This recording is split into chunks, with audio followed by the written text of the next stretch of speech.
Welcome to the Behind the Wind podcast. I'm Jake Martin. For over 50 years, the LSI team has been dedicated to the science of business development. We've seen the impact of our work and how it's evolved into economic development and now social impact work. Today, we have the opportunity to hear from Sean's cousin, Kelli Madison Shaughnessy.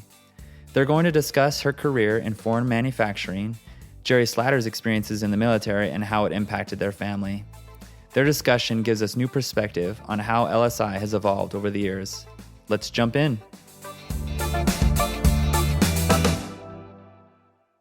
I have been looking forward to this for so long, and as you know, you're one of my most favorite people in the world, and I don't get to see you enough, and this is going to be fun. I've been looking forward to this for a long time. Good. Me too. I love it. I'm excited.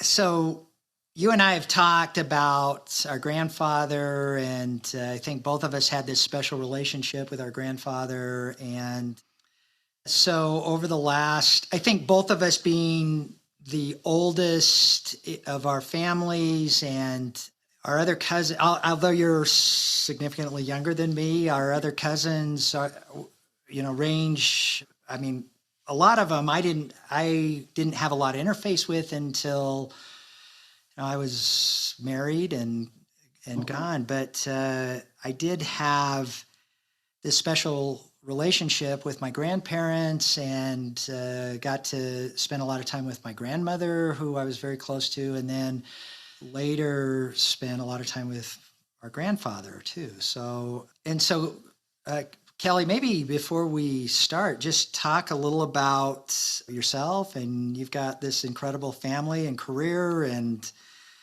then we'll talk about some of these things that we're talking about of our grandfather and his time in the war and then starting LSI.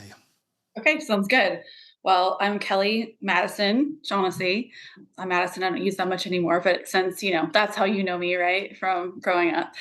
I am, like Sean said, the oldest of our grandfather's youngest daughter, only daughter. And I do have this great family, this most incredible, devoted husband, and 3 kids, one of them being a little bonus baby. And yeah, I work and do stuff, and he does all of the sports and the running around and the crazy stuff. So I get to be me and have conversations like this. So pretty awesome. Talk about your career. You have this amazing talent that I've been inspired by. Well, that's sweet. I think I got a little bit of that storytelling gene from our grandpa.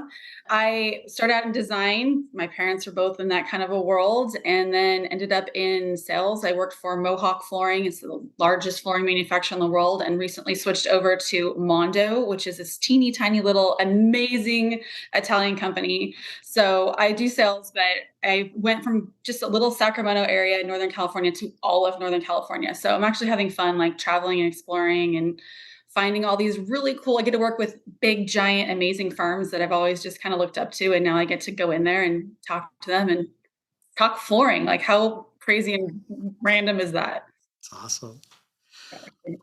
So I guess it was over Memorial Day. You sent me a text and said that your children had asked about your grandfather and serving in the war and what did it mean. And I guess you had this dialogue with the kids and came back to me and said, geez, I don't know anything about our grandfather and what his story was. And you said, maybe we could connect at some point. And I said, let's do this recording, because I've been wanting to do this for a long time, to memorialize some of this story, which really is so incredible. And I think about this a lot, and it's inspiring. So this is going to be fun, having this dialogue with you. And I also think, I don't know if you know this, you may or may not know this, we celebrated our 50th anniversary of the company. I do. Very congratulations. Huge.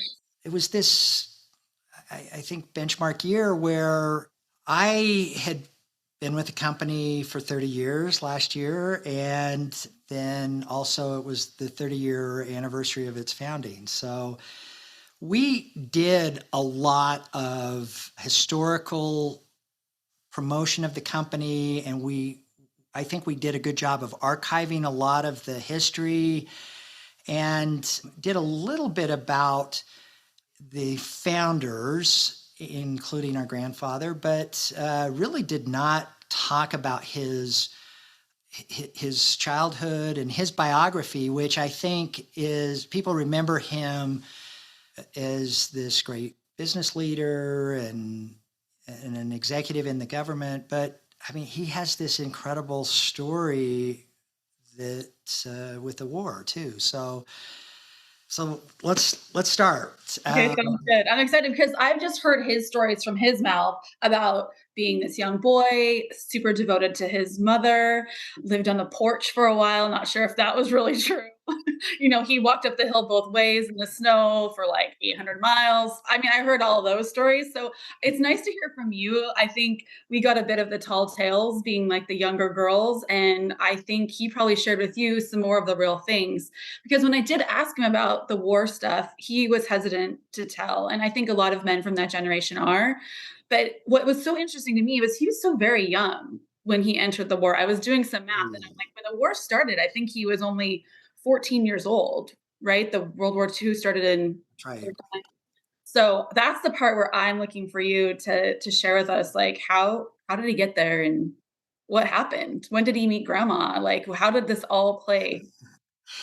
So you're right. So he grew up in a humble house in the city of Salt Lake. When he was younger, he moved around a bit, but spent most of his childhood in the city of Salt Lake. And I mean, in the inner city. His father was a butcher, and his he used to tell me that his father had like one love, which was cutting meat, and it was all he ever wanted to do was be a butcher, and worked for some of the small markets and butcher shops in Salt Lake.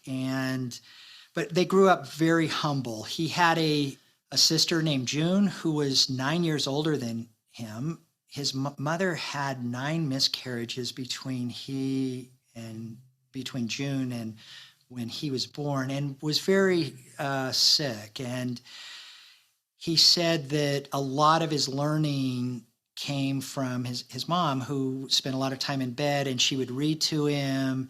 He was close to his sister, who, like I said, 9 years older. So she was married by the time he was like 8 or 9. I mean, and so he didn't have a lot of time with her in the home, although he was close to her, and she really adored him and took care of him.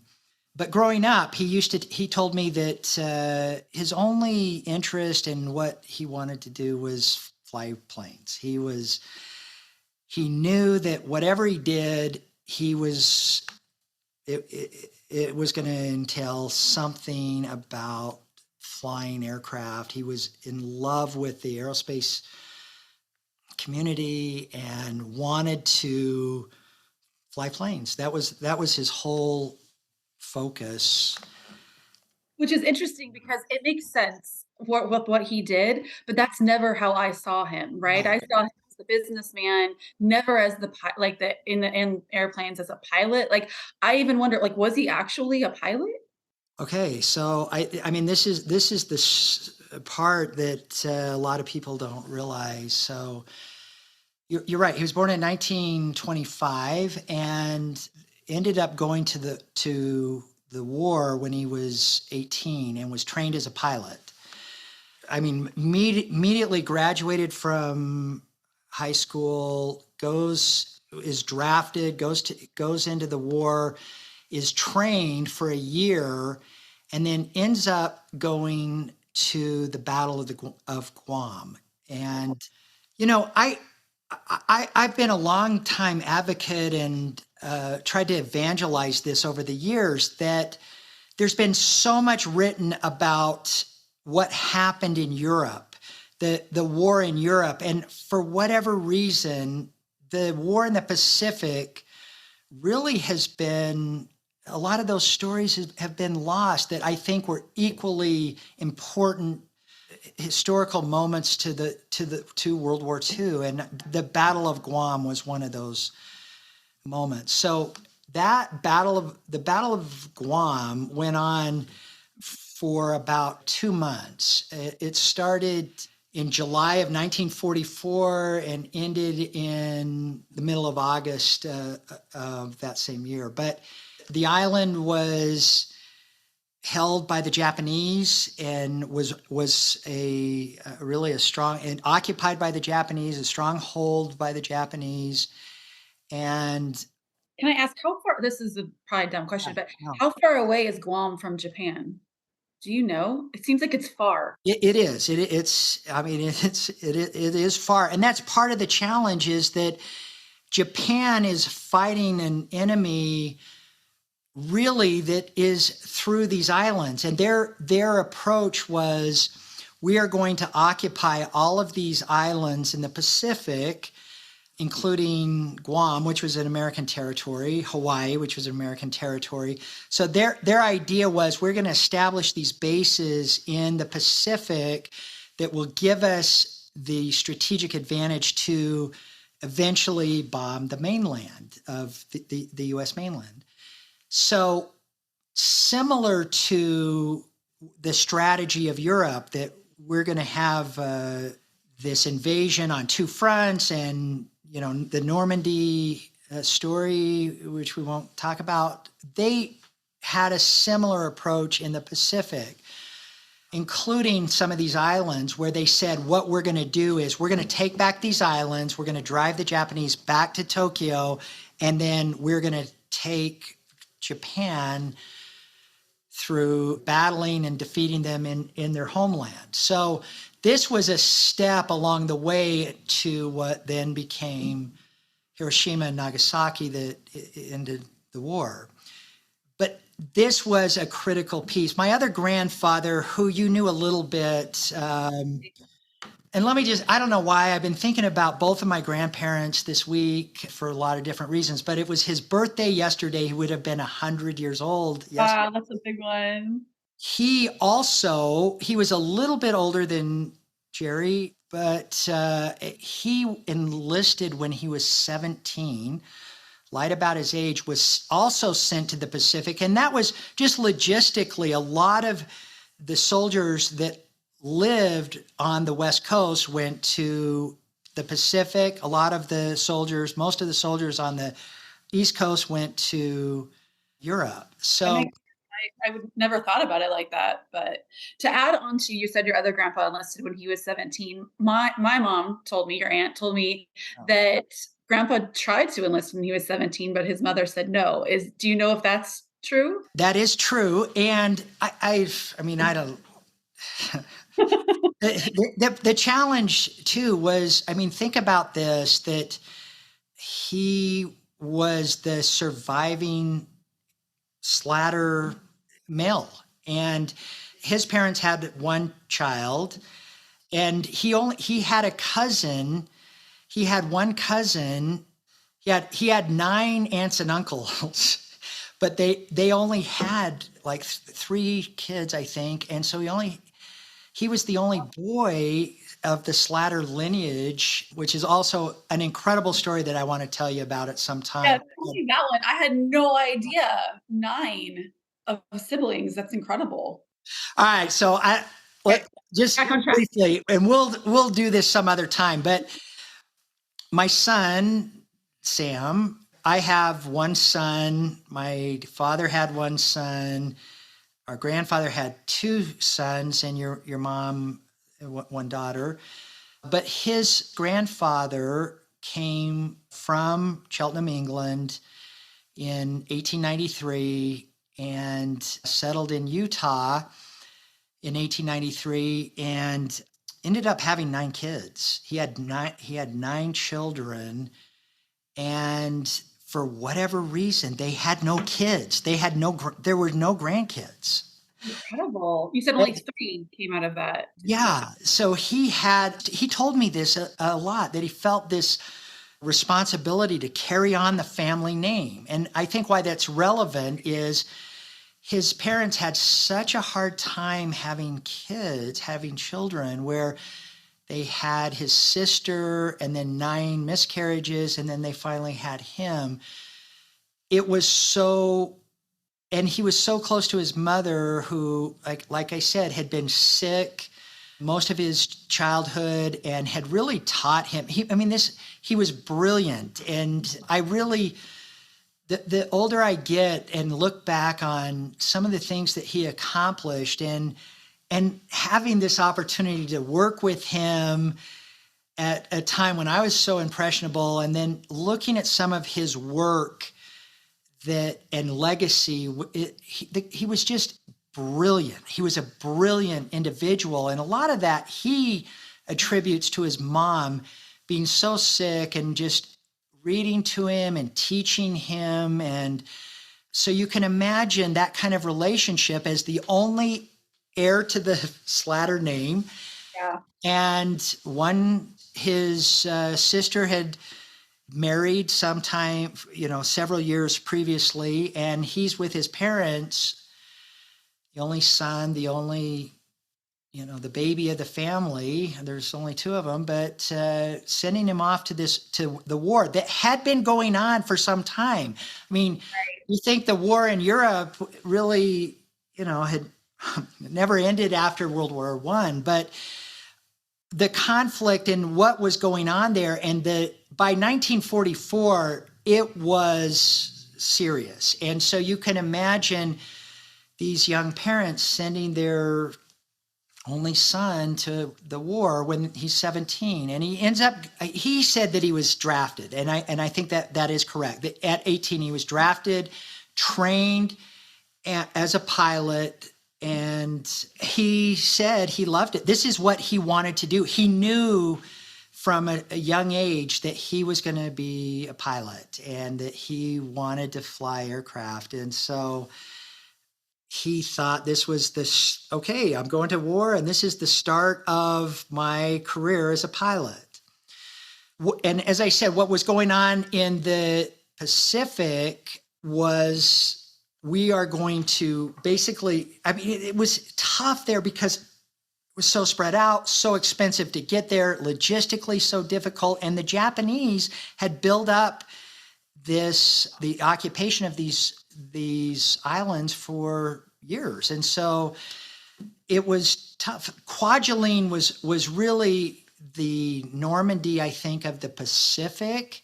Kwajalein, I have never even heard that, I don't think. Kwajalein Island is in the Marianas, and was a U.S. territorial. And remember, a lot of these islands in the Pacific were either territories of the U.S. or had this affiliation after the Spanish-American War.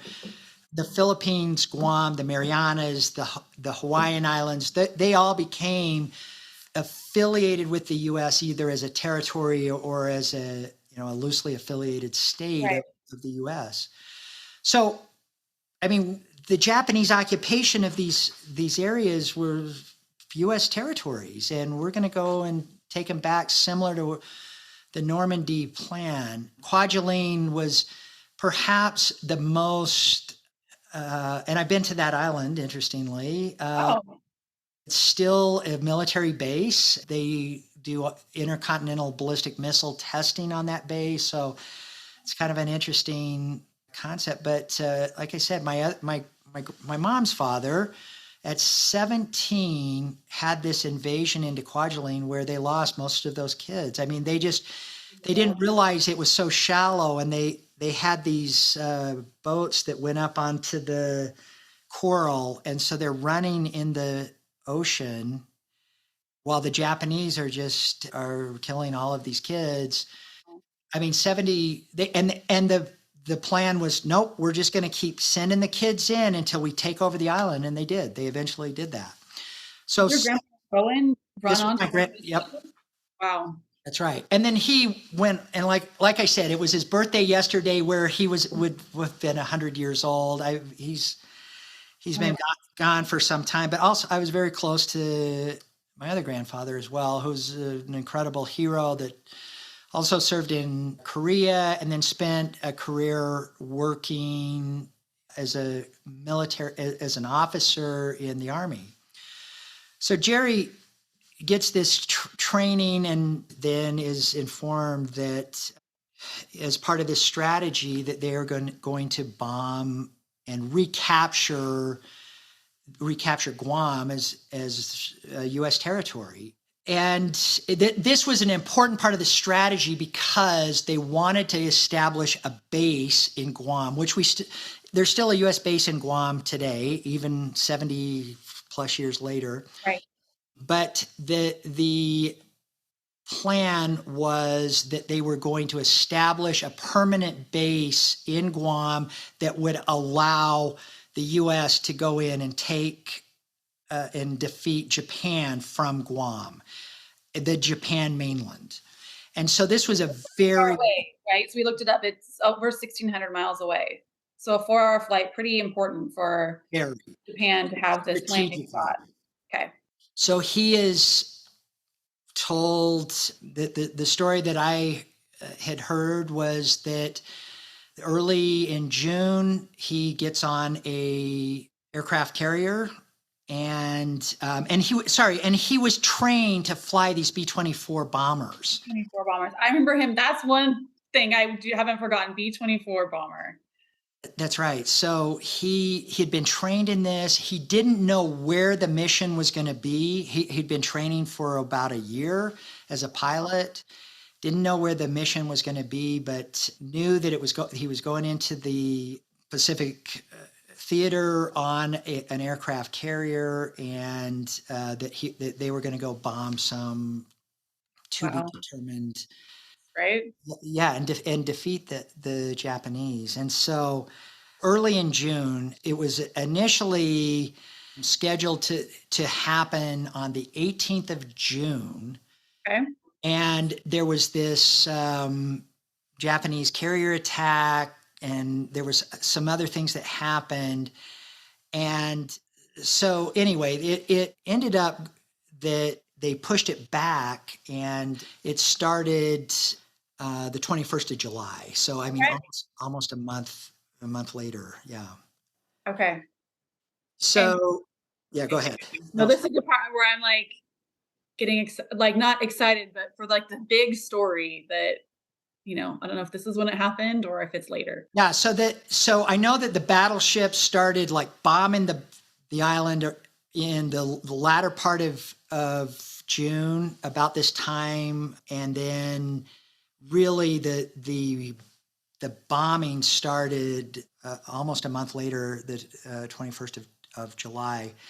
So as I said, he was the pilot of this B-24 aircraft, and part of what a lot of people don't realize is that there were as many losses in these B-24s just from failure of the plane. The planes were terrible, and really? So they were building these planes, hundreds of these planes every month, and so they were put together quickly. I think that a lot of them had not been tested adequately, and so there were, like I said, there were as many bombers that just went down because of mechanical failure as were shot down.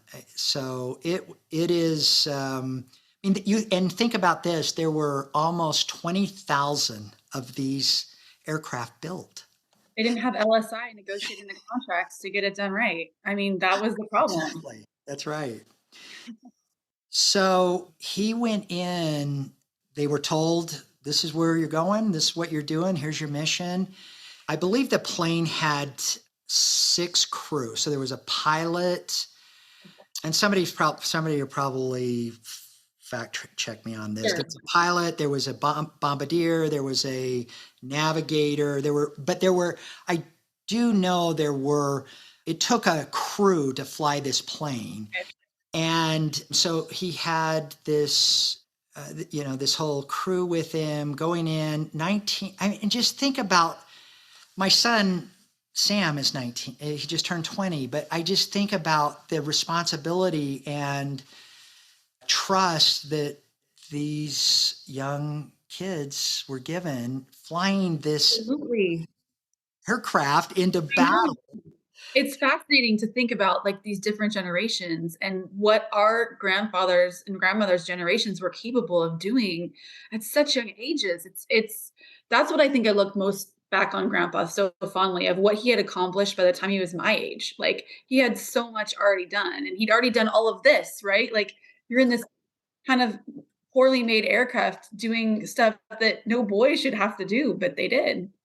Exactly. And there was just a few things that were interesting about this concept too, was that they couldn't fly very high, so they were subject to ground to air aircraft attacks, and most of Like, them airplanes were capable of flying very high, they or no they yeah they just they had a limited ceiling on altitude. It was a fairly slow aircraft. I mean, but and you couldn't get to altitude. So they also, loaded it up with 10,000 pounds of bombs, yeah. and right. So they're going in. They were told, this is what you're doing. He's the pilot.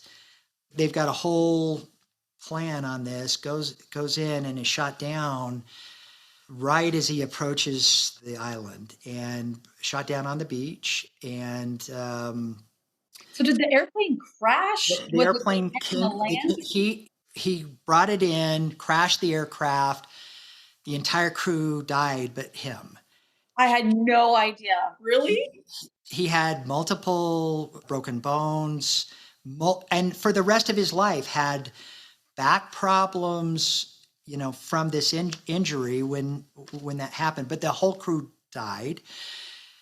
There were Allied, I think, I would assume American soldiers, but who knows? I mean, it could have been other Allied soldiers came in and rescued him out of this plane, which was on fire. I was And gonna ask, that was my next question. Was there the fire? plane was burning. The entire crew dies, but him. They do some medical first aid and stabilize him, and then eventually send him to Fitzsimmons Hospital in Colorado, outside of Denver. He's stabilized. He went somewhere, and I would guess it was probably Hawaii. I don't know. There was somewhere that he went to a hospital. Then he went and was admitted to Fitzsimmons Hospital, which was a military hospital outside of Denver, Colorado. But here's the other incredible story about this. His parents were told that he was killed in action, I've and never heard that.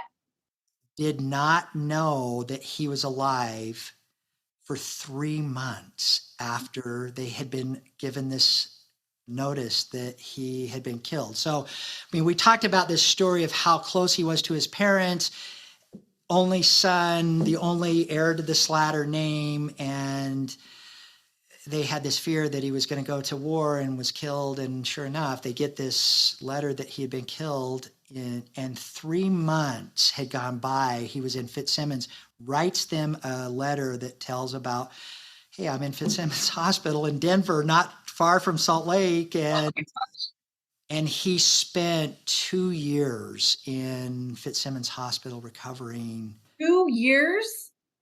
Two I knew it was a long time, but I did not know it was that long. So he was about 22? No, less than that. He was He was released. yeah, I mean that was from 44 to 46. Yeah. I mean he was there at the end of the war, and one of the things that happened there too, he told me, where he was in bed, he couldn't get out of bed for a lot of that time, and there was, I don't know why this always stuck with me when I was a kid. I just thought this was interesting that he said, I said to him, what did you do? Yeah. What did you do for 2 years in bed? That's crazy. They would have these activities, and there was a woman that was probably a volunteer or, USO or nurse or something that would come in and sit with the soldiers, and she taught him how to draw and paint. And he spent so much time doing these sketches and painting as well.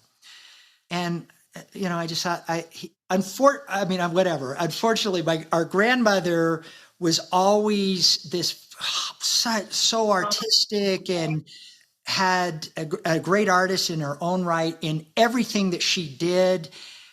She had this great artistic eye, but actually your grandfather had this amazing artistic capability as well.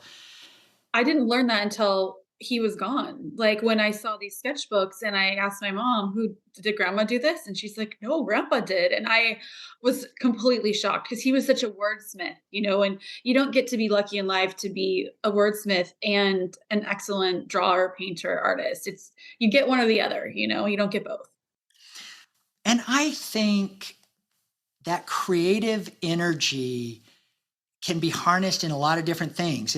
People think about being creative as sitting down and painting or composing or, whatever. But I think it can be harnessed into business or anything that you do. And I saw that in him. I saw how incredibly creative and talented and artistic he was, and especially given this opportunity to work with him, which we'll talk about in a minute. But you mentioned that you saw some of these sketches, and I remember that I spent a lot of time with my grandparents growing up. I spent a lot of time at their house. I spent a lot of time with both of them they had a little cabin in the mountains, and where I was for a while, the only grandchild, and then the oldest grandchild. I got to spend this time with him. And I think part of what is really remarkable about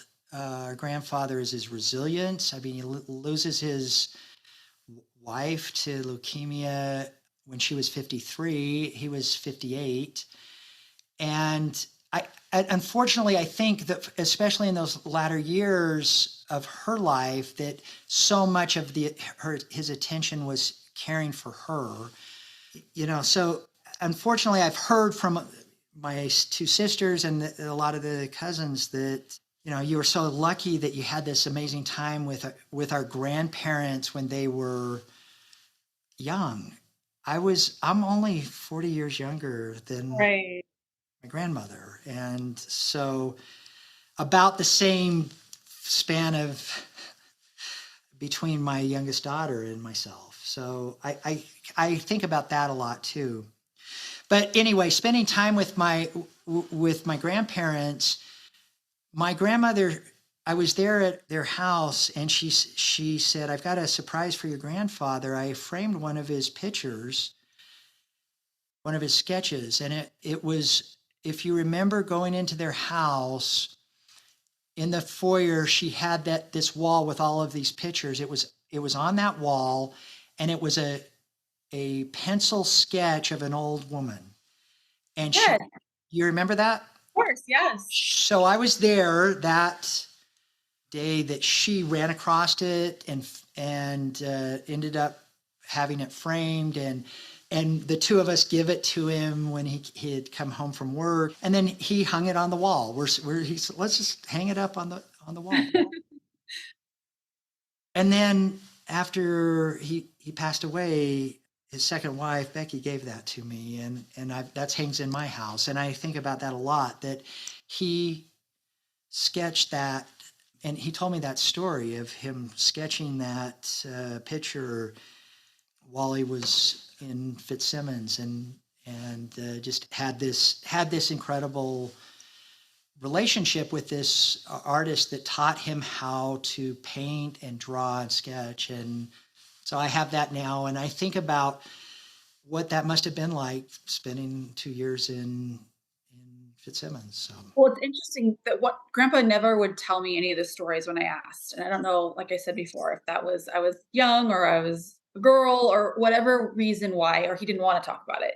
But the one thing he told me is that when he was there in the hospital room, there was this incredible person who impacted him. And I always thought it was a nurse, from what I remember being a child. But he told me that her name was Jan. And that's why my mom's name is Jan and not Janet or Janice or anything, just Jan, because of this person who cared for him in the hospital. And I'm wondering, maybe that was her, or maybe it was somebody else. Do we it know? probably was. I've never heard that story, but it likely could be. Yeah. It's amazing. I know that he was close to her and that she would come. He said he would just look forward to it every day. She would come in and she would talk to him about art and talk to him about, let's sketch something or let's do this. And then for me to have that picture that he did while he was in Fitzsimmons it's one of the things that it hangs in my house, and a special sort of remembrance. Every time I look at it, I think about him being shot down in Guam and then spending all this time in Fitzsimmons. Do you know So who the woman was in the picture? She looked like an older I woman. don't. Yeah, that's right. It was. I don't know who it was. I don't know what the story was behind the subject, but it's really good. It's a really good piece of art that I really treasure for all of those reasons.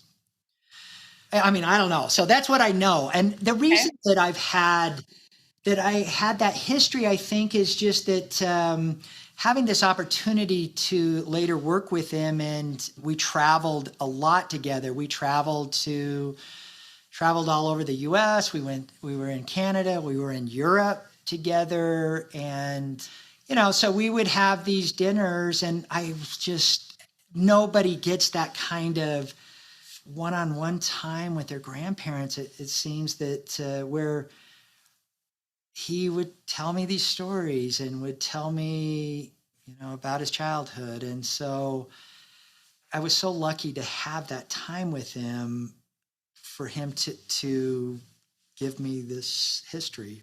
This was Well, I really wish I would have listened more, because I think when I was little, I was just talking clearly and not asking questions. And now that I can ask him, I want to ask him a million things. I want to ask him and our grandmother, like, because I relate to so much of what she did, like, what should I do? How should I do this? How should I go forward? What would you do?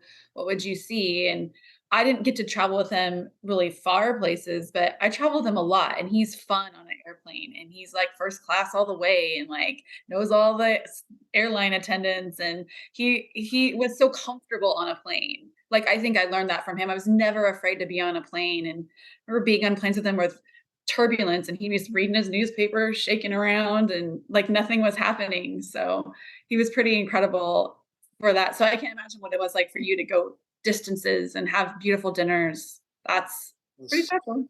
so special.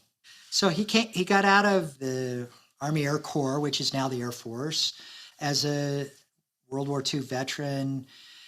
And I think early on, so you think about now, he's only 22, 23 years old. That's the same age as my daughter, Emma, comes back to Salt Lake. And I think what was so remarkable about our grandfather and his life story was how resilient he was. And I don't think it really has been memorialized that he went through a lot of tough things in his life and found this way to have an incredible life anyway. And no matter what it was, no matter what he was given, he just took it on. And so he comes back at 22, 23, and they tell him your days flying aircraft are done. You've been discharged from the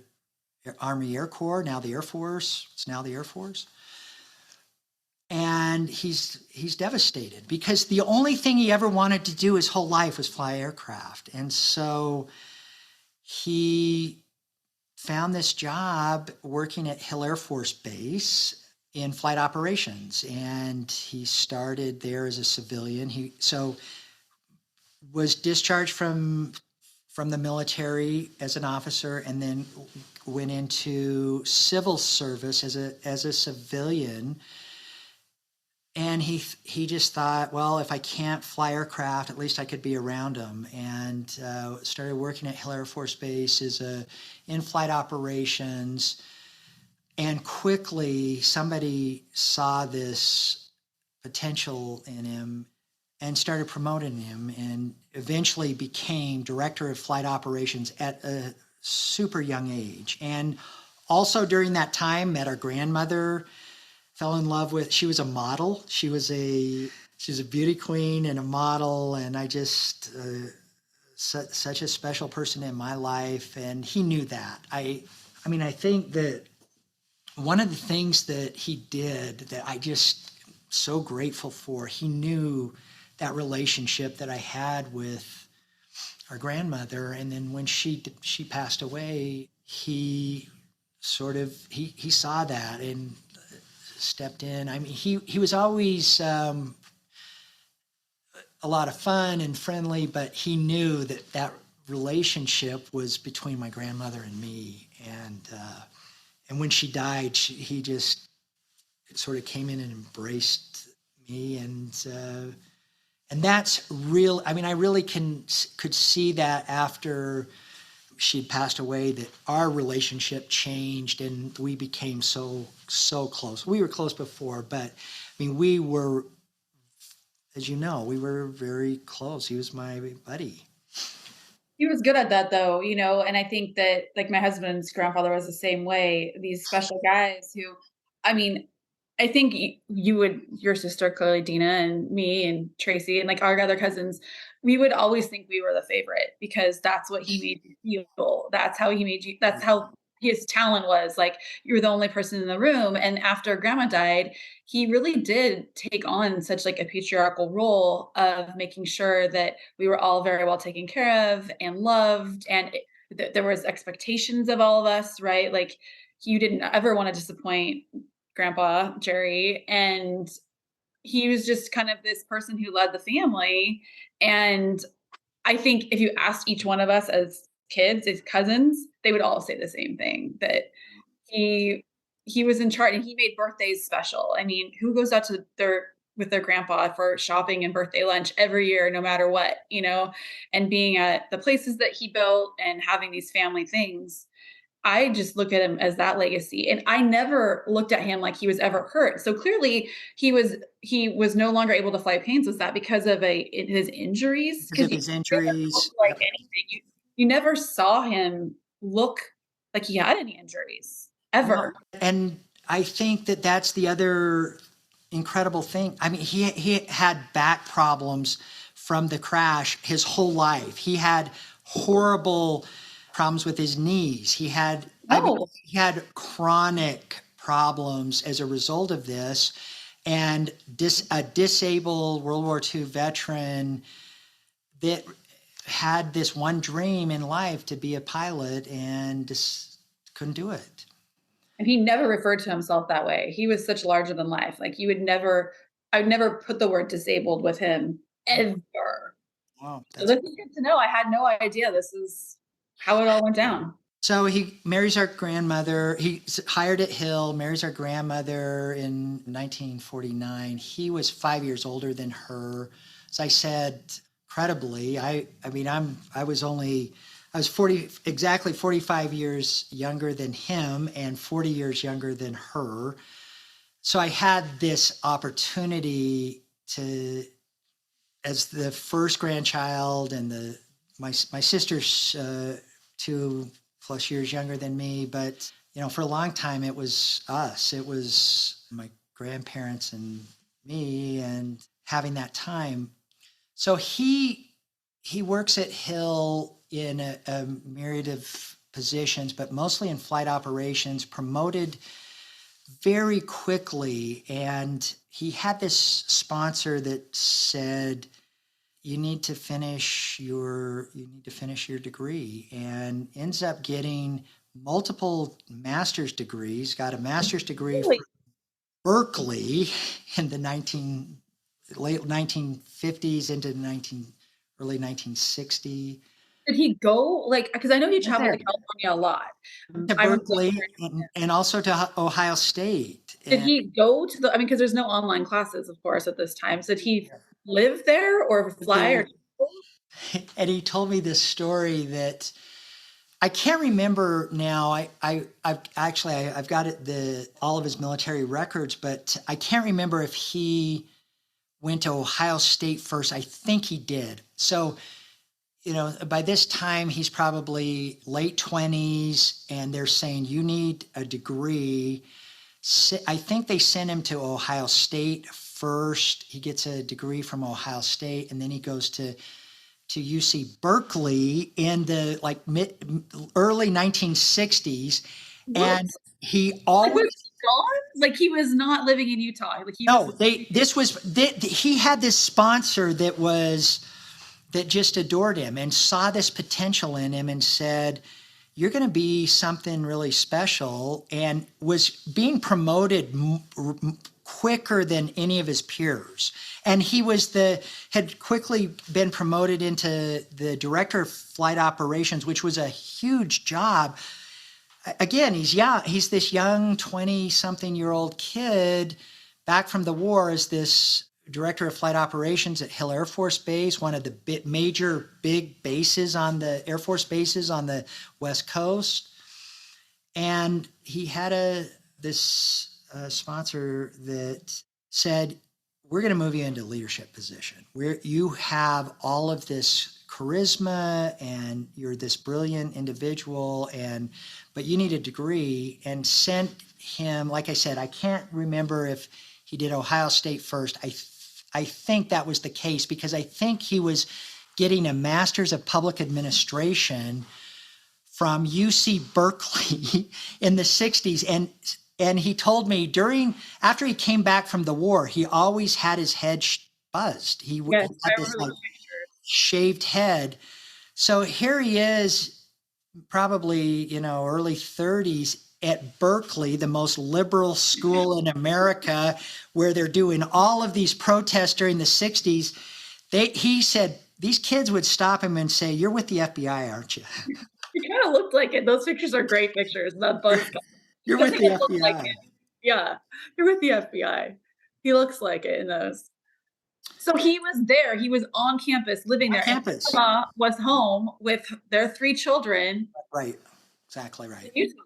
I don't even remember our parents telling us, like, about this, because he would have had to be gone for a while. Like, did he fly home on the He weekend? would. No, but he spent an extended period of months at a time getting this master's degree, and then comes back, and they move him into what at the time was called the Material Management Directorate, and quickly rose through the ranks as a civilian. And so he just accomplished so much as this young executive with the Air Force, and it had a lot of support.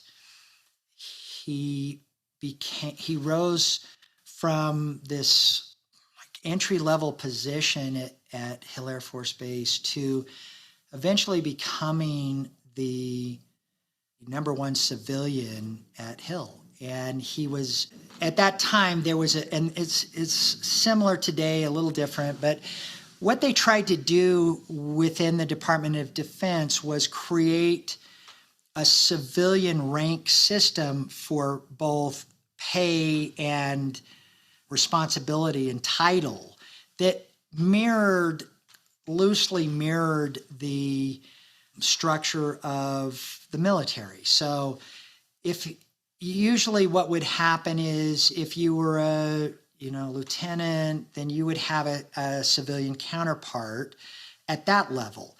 And so, a colonel might be what they called a GS 14 or GS 15 civilian. So it allowed for this structure allows, and still is used today, allows for promotion. You're promoted to this wage grade or level as a civilian that gives you the ability, then you can get promoted within that, and then you'll step up to this next level. He made GS 16, which is the equivalent of a general, at 40 something years old. He was the youngest GS 16 at that time, and the head civilian at Hill Air Force Base, running the material management group. And he had a general counterpart, his boss, which he was this general's deputy, had responsibility for this huge base, and at that time, all of the maintenance, all of the acquisition, all of the inventory, the logistics, all of that for this huge base. At that time, the base was about probably 15,000 employees. I mean, so think about this young kid running an organization of 15,000 people. I mean, think of all of the Fortune 500 companies that are 14,000 people. That's what he was doing at Hill and why he was so well respected. And he was this young kid, early 40s, and had been promoted rapidly into this leadership position. So he had a lot of support, a lot of visibility, not just within the organization, but at the Pentagon level, at the command level. And looking at the correspondence, I've got so many files, and I had this opportunity last year during our 50th anniversary to go through all of these files, all of both his military and civilian files that had correspondence. And I learned so much. That he had told me a lot of this, but I learned a lot going through these documents too, about they had a path for him to likely go to the Pentagon or go to Dayton, Ohio at Wright-Patterson Air Force Base, which was the headquarters for what was called the Air Force Logistics Command, AFLC at the time, that was headquartered in Dayton, Ohio. And I think that was sort of what he had in mind. And early 1970s, he, probably 45, 46, as one of the youngest GS-16s at the time in the Air Force, has this incredible path, probably would have been, I don't know, who knows, an appointee position working for the administration somewhere. And he is given this news that his wife is diagnosed with leukemia, 1972. And his sister was living in California. He was kind of taking care of his parents now, who were elderly.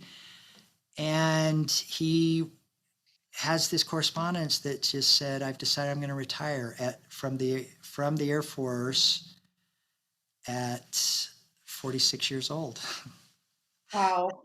And I look at the policy that he changed. I look at the processes, many of these processes and policies that are still the basis for so much of the Air Force logistic and supply chain process that he was responsible for. Wow.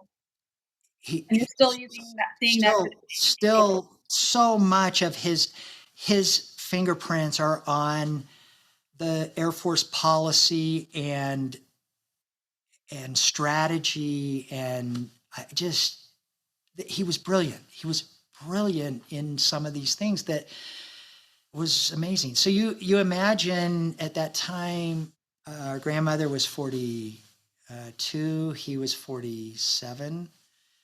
And he's decided that he's going to retire from the Air Force. And he knew that he was going to do something else. He didn't know what he was going to do, but had this idea that he could continue to influence policy and really have this incredible impact through business. And at that time, that really was not, I mean, it's common now, but there wasn't a lot of consulting companies in 1972. That was a fairly new discipline in 1972, and especially working with government entities, consulting with government entities.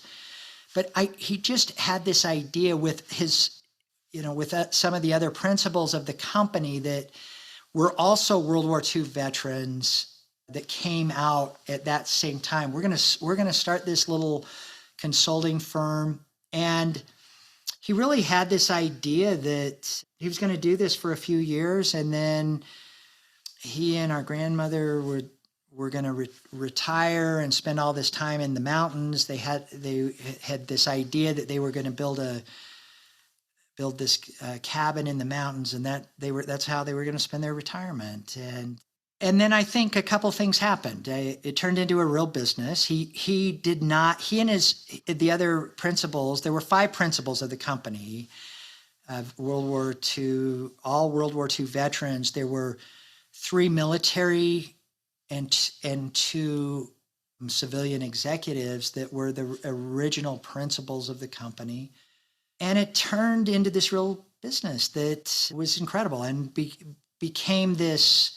He built this brand equity around consulting and developing these solutions for initially the Department of Defense itself. And then he started working with a lot of Fortune 500 companies. When I joined the company, which is, we'll get to that in a minute, but I could not believe how many Fortune 500 companies we were working with that had entrusted us with their strategy.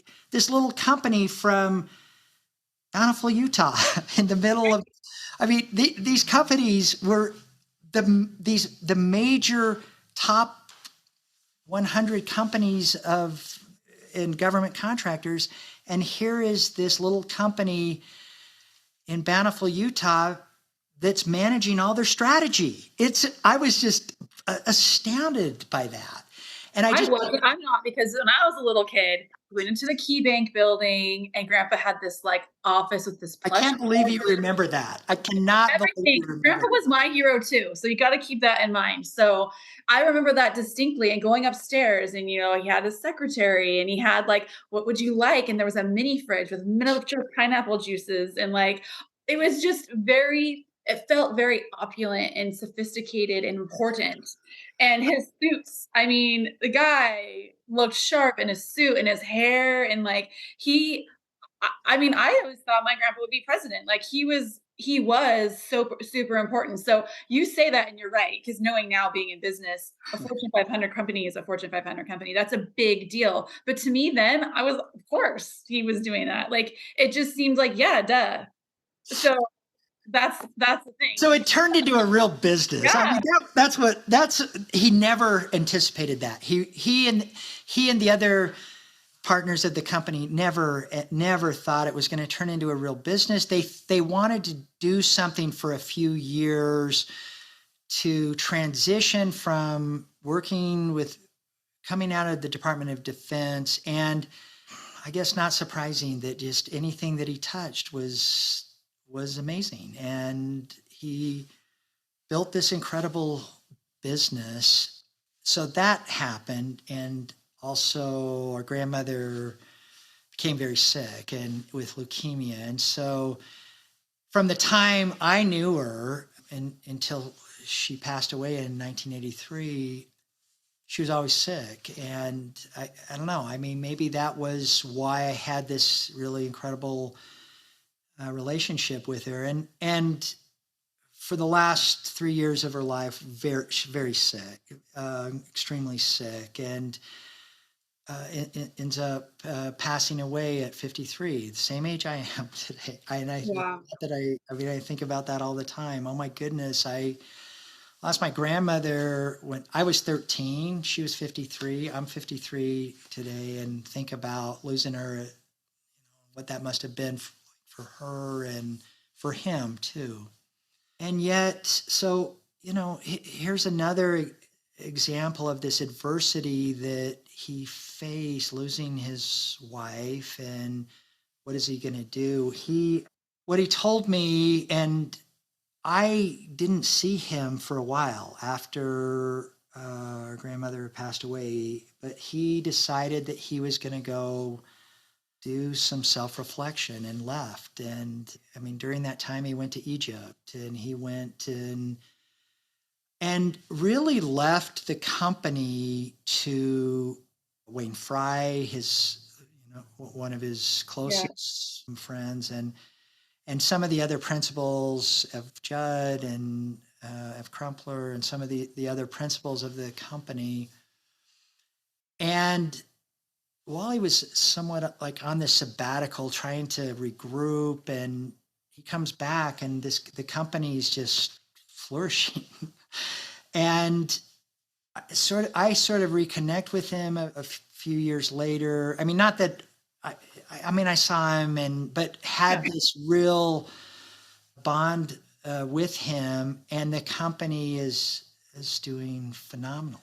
And he really pours his attention and focus into the business. His kids were all gone.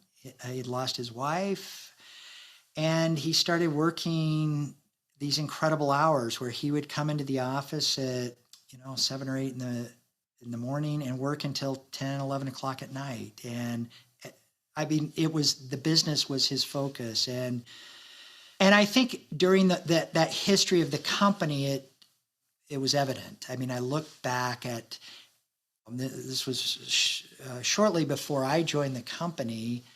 Look back at that period of time in the company's history and what they were doing, and the foundation that the company forged during that time, which I was so fortunate to come in and learn from these incredible individuals and just talented, hardworking people. I mean, they were all like that. They were all of these World War II veterans. They would work 15, 20 hours a day, and they would do whatever it was they needed to do to make it happen. And I saw that, and I got to see that kind of commitment that they had to the business, to their clients. And I'm so grateful for that. And I think about this work from home culture where I had this opportunity to be mentored by these incredible individuals when I joined the company. And I just think that we're losing that with the virtual business and the work from home environment, where you don't have that opportunity to see this real excellence and be mentored by these great people. I mean, that's one of the Absolutely. challenges that we're facing as a country, and the world's facing, is frankly. Absolutely. Well, and it's interesting because those names of all the men that you said, I remember grandpa telling me about them and those names stand out, but I didn't realize they were such a part of the company. Like, Oh my goodness. He took this time after a grandmother passed away, and how much time do you think it was? Like a I year? think it was a lot. I mean, he had this, He he traveled a lot. That's what I always viewed traveled of him a as a child, like, ton. he was this And world traveler, and probably my love for Egypt came from him. I've always been obsessed with it, and him getting to go and doing all the beautiful things that you do there and bringing us all back beautiful gifts and cartouches and, like, all the things. I think he instilled a great love in a lot of us to see the world in this very global way instead of so small. But he also let me interrupt you. yeah, Sorry. please do. Just bookmark your thought. I absolutely agree that my love of travel, a lot of it came from him. My other grandfather had this love of travel as well. And I mean, I was doomed to be this world wanderer between the two of them. I mean, my other grandfather, it's interestingly that we're talking about this, that he had this painting of this ship, of this old sailboat, and that hung in his house for, I don't know, probably 30 years. And he would tell me, every time I walk by that, I think about my Viking and heritage, and that I need to go travel and I need to go explore the world. So I've got that on the one side of my family. My other grandfather also had this love of the world and had this opportunity with the company too. I mean, we were working with so many foreign entities based in all over Europe, in the Netherlands and Germany and England and France. And so not just his opportunity to travel working for the Department of Defense as both a soldier and as a civilian, he also did a lot of travel with the company. And then I've been fortunate that the company's taken me through the world and kind of built this wanderlust Right. through that. And Well, and your grandpa Bowen, was he stationed a lot of places? Because I remember being with your mom in San stationed so Francisco. many, yes, so Yeah, many like, there's a place places. I drive by, and I remember, like, sitting with your mom and her telling me about, like, I lived right there in San Francisco. I'm like, "What are you talking about? You're from Utah." And He yeah, did. He traveled a lot. And both of them, I mean, both of them instilled this belief that it is so, I mean, I think it's unrealistic, but I have this vision that there should be subsidized travel. You want to solve world peace, go right. go live with different cultures and understand them, and we'll achieve world peace through travel. I mean, the time that I've spent all over the world in Russia and China and every country in Europe and Asia has given me this love for these cultures that you cannot develop anywhere else. And that was instilled in me by our grandfather at a young age.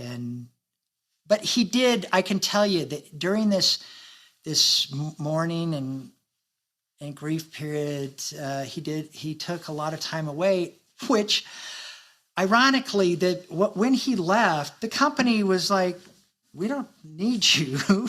He comes back and the company is just doing incredibly well. And then he like steps in and he just spends all of his attention. He didn't have anything else. This was his real focus, was the company, and did that.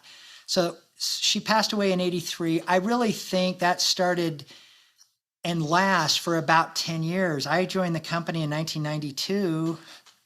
So, just like 9 years after our grandmother had passed away. And he was still at that time so entrenched in all of the clients, all of the business, working, a lot of times till 10, 11 o'clock at night, every day. So, That's incredible. Well, I think that makes sense. I mean, grandpa, I never really realized until you said it, but he was always saying, "You have to walk in someone else's shoes." And I never really put it together, but that makes sense. He saw so much. And that's exactly what you were just saying, right? Like, you gotta see where everybody is to what they're oh, doing to solve the problems. and I think that gave him this sense of a foundation of who he became, especially later in life. And so I don't know. I mean, I really look at this company the last 50 years. I mean, there's some of these small eras, but I really see this company of, the World War II veterans that they all had similar stories. I mean, Wayne Fry's stories and F. Crumpler's stories and F. Judd's stories, and some of these, they all fought in the war, and they had these amazing, incredible battle stories that I heard them all when I joined the Wow, company. I got to hear that's them all. really cool. That's great you got to hear So, that. so there's this, the company's founded in 1972. So there's about a decade of startup, new growth. Our grandmother passes away in 1983, so you're about 10 years into it. And then you've got this, he comes back after after he decides, okay, I'm just going to pour everything I've got into the company, and builds this up to what it became. And then 1992, I joined the company. And when I joined the company, it was madman. It was everybody in the company smoked, Yep. including your grandfather was a chain smoker. I mean, here's the funny thing is he sort of took me aside early on and said, you're going to see a lot of stuff that just stays here. I said, okay, no problem. And when I don't know if you know my story, but I was working at the University of Utah. I was in the lab at the U. I remember you were pre-med, right? Like I thought I was going to medical school. I thought I was on my way to medical school. I had graduated, had applied to medical school. Didn't appear that was going to happen. I was going to pursue a master's degree in biology. I was working in one of the labs and had known the heart lab. I knew the heart lab team, and people don't realize this, but a lot of the heart lab technology was all developed at the University of Utah. And I was there. I had this experience there. One of the largest clients of LSI was Draper Labs. Draper Labs had developed this micro technology that they were dying to put on the artificial heart program. Well, I knew all those guys. Wow. The engagement lead was a guy named Bob Carlson, and he knew that I had this relationship, and it was really Bob that brought me in to help support this Draper Labs, this engagement that we had with Draper Lab. Draper Labs is part of MIT in Cambridge, and we still do some work with them. They've been a 50-year client. I mean, we've done so much work with them, but that's how I got in. And I come into the business, and the two things that our grandfather says to me is, okay, you can stay here for a year. That's it. You get 1 year here, and then you're out. You cannot do this. I mean, he told me that on day one. You cannot do this. I think a lot of that was he just knew me so well that he knew that okay, you tell me I'm not going to do this. I'm going to figure this out, and I'm going to do it. Gotcha. He knew that about me. He knew that about my personality. You cannot do it. And you're going to be here a year, and that's it. And he really was not excited about me coming to work. It was Bob that brought me into the company. Wow. So Bob was he was a Vietnam vet. So younger than most of the other principals of the company. So I kind of had this relationship with Bob. He was my mentor, but he needed to get his client into the University of Utah. That's how I started with the company. And I was working in this lab. I think I was making minimum wage, and these guys were paying me like, wow, this is what I could do here. Forget it. I'm gone. And I just said, I think I can do this. And I used to tell them, I really think I could do this, and started bringing in new clients. And what was going on at the time was there had been this agreement with a lot of the principals, including Wayne and, even Bob and Cleed and some of the heroes of the legends of LSI had this agreement. We all came in together. We're going to go out together. We're just going to walk away. They really had this belief. We're going to walk away from the business and just turn the lights out, and everybody's going to go off and do, enjoy retirement. By this time, you think about this, a lot of the principals of the company had time in the military, civilian time. They're in their 70s and some of them were in their 80s. still working. Yeah. Which at that time was unheard of. And so they before I joined the company, I thought they had just had this idea, oh, we're just going to turn the lights off and walk away. The defense budget went to zero. There were a lot of, in that early 1990s, 92, 93 into 94, we started losing some accounts, but I'm bringing these accounts in. I just thought I really can do this. And then having that opportunity to work with him, and we developed this special bond, like I said, where he was so hard on me. I mean, we had this incredible relationship where we got to travel together, and I really learned a lot about him and my family history and my grandmother through this time that we had to get together later in his life. But to work for him was tough. I mean, he demanded excellence. He demanded you were never late for a meeting. You were never, and you better be working as hard as he is. You better be there before him.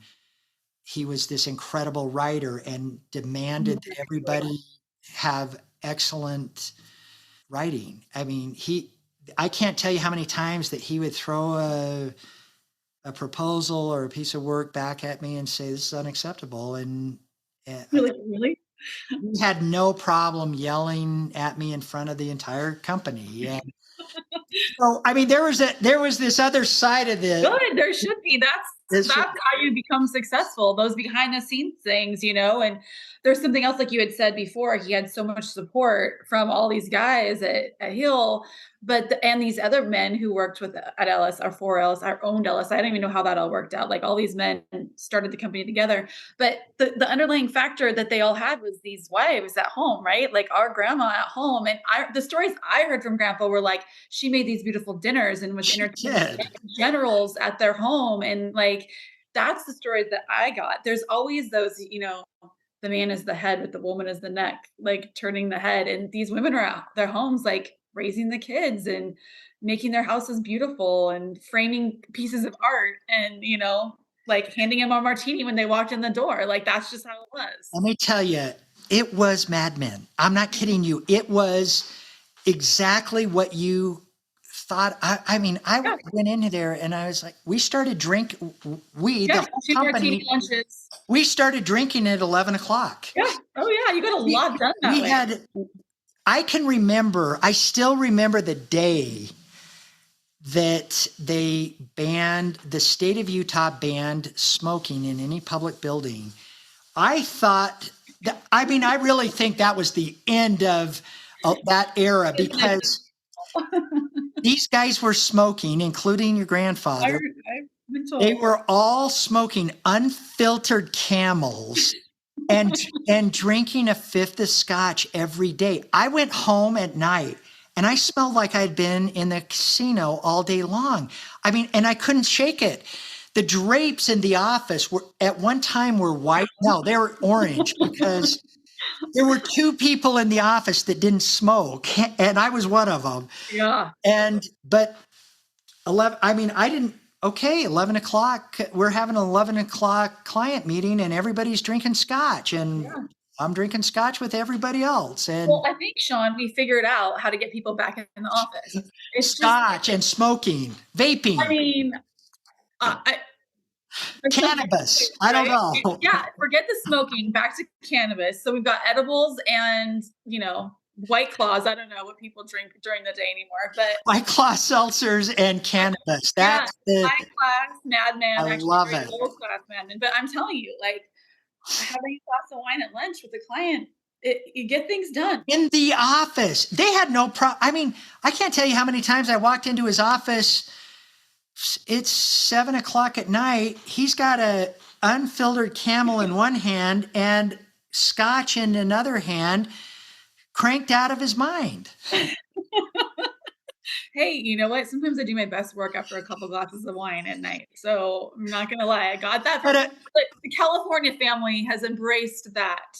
but I mean, you're probably not drinking a fifth of scotch every day. And Not every 6 months. That's like I mean, what I think it later in life that I had a different, very different perspective, I think, than the kids, than your mother, than my absolutely. father.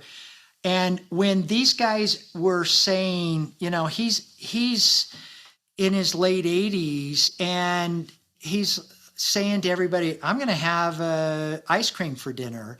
And they're saying, what the hell are you talking about? You've got diabetes and you've got emphysema and you've got, and I'm kind of chuckling. I'm thinking this guy survived being shot down in the war.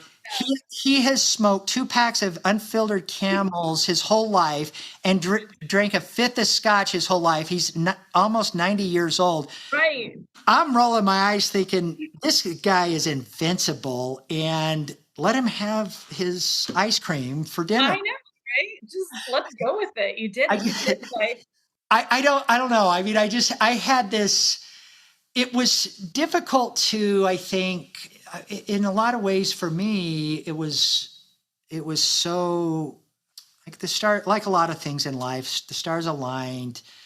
He had been alone for a long time and then had met Becky, his second wife, and was dating Becky. And Becky was 30 years younger than him, maybe, and had this desire to travel and didn't want him to work 20 hours a day. And that this was right after I'd acquired the company. And I mean, in a lot of ways, that facilitated this transition. After I'd acquired the company, he left left me alone, left me alone for 3 or 4 months where I never heard from him. And I'm running the company and my mentor, and anytime I had a question and he's gone with his new wife, or I'm girlfriend at the time, and then later would become his wife. And, but I look back on that and I just have this sense that all of that was by design. It was all by strategy, that none of that was coincidental, that he had every intention of saying, okay, here's somebody that that really can run the business. And for him to think this 22-year-old kid could and give me responsibility. And I'm, we were talking about him having responsibility going into the war as a 19-year-old pilot, and then as a young executive working for the Air Force, and what he did for me when I was young. And he gave me that same opportunity and entrusted me with so much responsibility when I'm 22 years old. And I mean, it's just, I try to remember that. I try to remember those times that executives in our company, they may be young and they maybe have that ability to do this, and not to discount that. And I'm so grateful that I had that time with him in this other capacity with the business. I love it. Very good. This has been amazing. There's so much more to tell though. This has been fun, and just, I think this doesn't exist anywhere. I mean, this conversation between us, I think it is important for our family, and important for you, and also important for my business and the genesis of LSI, and what's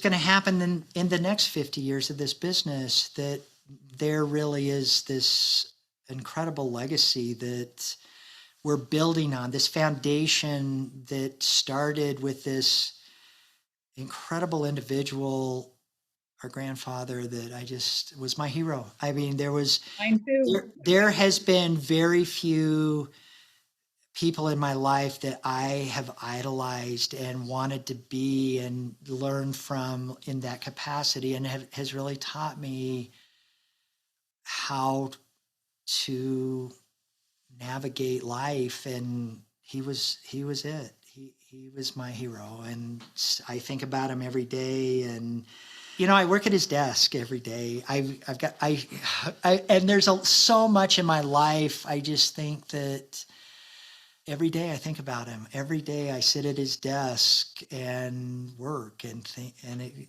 he's a constant reminder of what an incredible individual what vision, what creativity, just the ability to work through incredible adversity and personal challenges and professional challenges. And we talk about the greatest generation, and that he is that greatest generation illustrated. He's an amazing individual that I owe him everything, and I'm so grateful to have had that time with him. And I know you share that love of it with him as well. And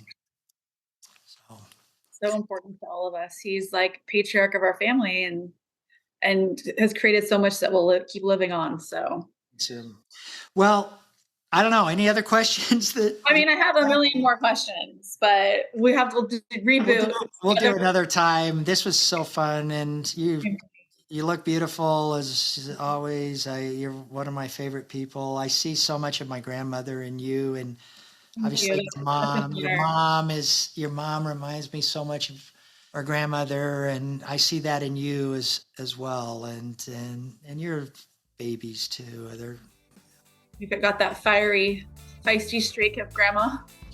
One of my favorite people, and it's not lost on me that you've taken so many of those incredible traits from those two, and so thank you. I appreciate you. And this was fun. Thanks for inspiring this, and I can't wait to see you. Welcome. Same. I love it. All right. Love to you in this. We'll talk soon. Bye. Bye, Sean.